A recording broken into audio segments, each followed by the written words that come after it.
દીદી હવે શું થશે? ભાઈ તો તને ઘરમાં જ નહીં આવવા દે. હે, તારે અફેર કરતા પહેલા થોડુંક તો વિચારવું જોઈએ ને. મમ્મી તો બિચારા ભાંગી જ પડશે. મારું સોશિયલ મીડિયા એકાઉન્ટ મને ડિસએક્ટિવ કરવું પડશે. ઓહ નો, હવે હું લોકોને શું જવાબ આપીશ? સ્ટેટસ પર હું એક ફોટો નહીં મૂકી શકું. મારા કોલેજના ફ્રેન્ડ્સ, પ્રોફેસર્સ, એમને કઈ રીતે ફેસ કરીશું? વોટ?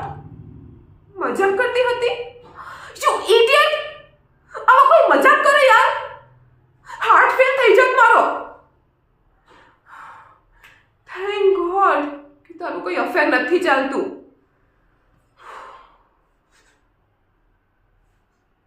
એ હા દીદી, એક સેકન્ડ. સી, મેં કાલે જ એક નવી સેલ્ફી પાડી. કેવી છે ને? ઝક્કાસ. હવે આ જ બનશે મારી નવો પ્રોફાઇલ ફોટો.